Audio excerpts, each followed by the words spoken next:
guys, Dreader here. October the 8th today, and it's time to harvest some corn. And might as well bring in the last of the tomatoes for this year as well. Ripening continues to do well inside. It looks like I'll be doing my seeds and making some sauce in the next couple of days here. Looking at silver now, here's a 5-hourly chart. Each bar here is 5 hours, and this goes back almost a month from when we dropped down from 25 at the height of Obama's rhetoric about attacking Syria, which has not happened, thankfully, and dropped down after that and has pretty much been flat for the past month, except for that move up when Bernanke said that they aren't going to taper yet, and that move down when the US government shut down. Other than that, it's been pretty much 22, 21.80, kind of around there. But we have popped up above 22 in the past couple of days. Go out to the daily chart, and then you see that 25 I was talking about, and the run up from that ultimate low of $18.20 or so. We can talk about demand of silver bullion and eagles in particular. Here the US Mint shows that there have been 866,000 eagles minted and sold so far in the first week of October. So that does look like we're going to end up with about 3 million or 3.5 million at the end of the month, typical for this year. Although it does look like it maybe is a little bit down, because in past months, for example July, we would have had over 1 million by this point, and we're not quite at 900,000 yet. So that may indicate there's a bit of a slowdown in sales. If there is, we'll see it by the end of the month, and that will be indicated by us dropping below 3 million, which hasn't happened yet this year. 3 million used to be a good year. Now it's just a bad month. But anyhow, we'll see at the end of the month. And I think if there is a little bit of a slowdown, it would indicate, it would have something to do with the volatility, because as I was saying before, the chart has been very flat the past 3 weeks or more even, and so that's really slowing down sales. People like to buy when there's volatility, when things are exciting, when there's movement, whether it be down or up, that will spur buying. So when you see flat price action on the chart, you often see lower demand for that item. So I think we may be seeing that here in October. We'll find out at the end of the month if it is a bit lower than it has been. But if it is, it's not going to be much lower anyhow. And I think the markets are just kind of indecisive right now, really. People aren't making a lot of big investing decisions, going big in anything right now, whether that be dollars or precious metals or stocks or other ways that you can park your money. We'll now switch over to the graph that I've been updating every few weeks throughout the year. There we go, and if you're not familiar with this, briefly, it keeps track of the number of silver eagles that are minted each year going back to 2000. And on the right, that's the percent of the year that we've done so far. 77% of 2013 is now over. And as you can see, we are getting very close to beating that 2011 record of 39 it's just under 40 million ounces. We're now at 37 million here. So very, very close to beating that record. Looks like it'll happen sometime around Halloween, give or take a week or so from Halloween. And then we can announce that 2013 has been the best year for bullion sales in history. Fukushima radiation is showing up in the West, and I'm not just talking about in the sushi. It's actually in the media. This is on Canada AM. I don't really know who they are. Something about CTV News, looks like, according to the URL anyway. I'll put the link to this down below. I watched the interview. I didn't much like the interviewer. I just got the feeling I didn't trust her, and everything seemed to be like she didn't seem to even know what questions she was asking. It didn't seem like she had any business doing this interview. This guy seemed pretty good, though. I'll let you see what you want to say about that, but it does talk about 800 people worldwide developing cancer from eating fish. Now that's very, very conservative. These numbers are incredibly conservative from what I've seen elsewhere, but at least it has shown up in the Western media. But this is the tip of the iceberg. We need this to be on everyone's minds. We need everyone to know what's going on there because it's affecting everyone. I'll put this link down below. Kind of funny, apparently the FBI raided the Dread Pirate Roberts. That's the guy that was running the Silk Road, that website that was selling all kind of contraband and stuff like that, and using Bitcoin as the payment processor, so as the currency that's accepted there. So he was raided, and they got his stash of Bitcoins which apparently is 5% of all the bitcoins in existence, and they can't get at them. They want to spend them because the government's strapped for cash, but they can't use them because Bitcoin is unhackable, and they're really trying to get in there, but from what I read here on the link anyway, people are saying it's not going to happen. They're not going to be able to get at it unless he gives them the key to get in and access all those bitcoins, which rack up to about 600,000 bitcoins, 80 million at current rate. Wow. Kind of interesting that they can't get at them, though.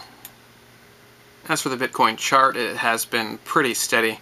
It's at about 136 US dollars right now. It did drop down to 110 or so when the Silk Road was shut down by the FBI, but looks like that's not going to have much of an effect on the long-term prices. It has popped back up into that trading range and is going to be retesting 150 soon, pretty sure. I don't know where I got this link actually, just browsing other sites and forums and things like that, and just ran across it. It is on the FDIC.gov. That's the Federal Deposit Insurance Corporation government website, and I haven't read the whole thing. It just kind of gives me the shivers to read it. It's disgusting. It's titled Resolving Globally Active Systemically Important Financial Institutions. Resolving means figuring out what to do about. Globally active means international. Systemically important means too big to fail, and financial institutions are banks. So in English, this is figuring out what to do with international, too big to fail banks. And it's between the Bank of England, the FDIC, the UK, the US, and so forth. And I'll let you figure out what it all means, but if you're interested in that kind of stuff, they talk about what they're going to do about the banks, different strategies in different countries, talk about bail-ins, they talk about Dodd-Frank reform in 2010, giving them more powers, and they talk about getting more powers soon in order to be able to deal with things when the banking system becomes less stable than it is now. I don't know how it could get much worse, but I get the feeling that we are going to find out. Anyway, I'll put the link below.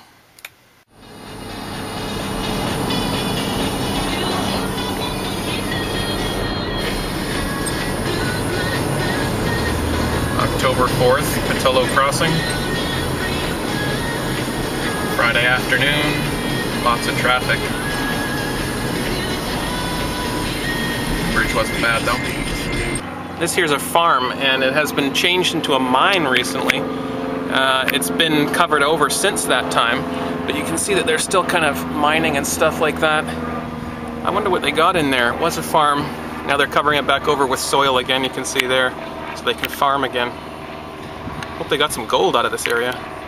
Really interesting cloud formation there. Started right at the other side of the Vancouver area, and goes all the way across the sky to the other side. This is slowly spreading out and getting thicker. Lastly, I'd like to read some lyrics, and I'm just going to record this as audio, and then I'll put it over top of myself looking through some silver coins, just so you have something to look at while I'm reading. But I just wanted to bring these lyrics to your attention. This is from a very alternative, non-mainstream type of thing that you would never hear. I only just ran across this artist. I'll introduce the artist and give you the song name at the end, and there'll be a link down below in case you're interested in hearing these lyrics rapped essentially over top of some music and a beat. And he does a really good job. I've never known this guy before, just sort of found him. His message is incredible. It's just everything right up my alley. So, you know, the music isn't necessarily what I would normally listen to. I don't listen to a lot of hip-hop, but hey, the message is right, and he does a good job of it, and it sounds pretty good to me. So if that's something that you might be interested in, check out the link below. Warning, the lyrics do contain some adult language. First of all, I want to say, motherfuck the system, and free all of the drug offenders that are stuck in prison. The drug war is nothing but a corporate war for profit, and every drug arrest is money in somebody's pocket. The rich get richer while the rest are left to die. People never question why, they just shut up and comply. With the orders that they're given, their thoughts are in a prison, because they never go beyond the mental borders that they live in. Fear got 'em shackled in imaginary chains. Freedom's an illusion, contrary to what they claim. Slavery's a catalyst for monetary gain, so the people that we choose to lead will never bring us change. And if you ever try to change and take the right route, they're gonna let that thing bang and blow your lights out. That's what happened to Abe Lincoln and Kennedy. Any president that's for the people is the enemy. And any president that ever led a campaign to end the Fed just ended up dead. Now that's a damn shame. This ain't a damn game. This is a war, fam. For more power, more money, and more land. More oil, more silver, and more gold. First they take away your freedom, then they take away your soul. Are you hearing me clearly? Do you still think this shit is a conspiracy theory? Do some research. This is public information. Since the very start, there's been corruption in our nation. Our government's a puppet that's run by corporations. They don't give a fuck about the suffering population. They devalue our labor and our money with inflation. Then have the nerve to say it's economic stimulation? Soldiers are remorseless when burying corpses. They're simply taking orders from superior bosses. Americans, they claim, are part of terrorist forces, get locked up and tortured with no habeas corpus. If they strip one citizen of one single right, then none of us are free, and that's the reason we should fight. Now's the time for the people to rise and expose the truth behind the secrets and lies.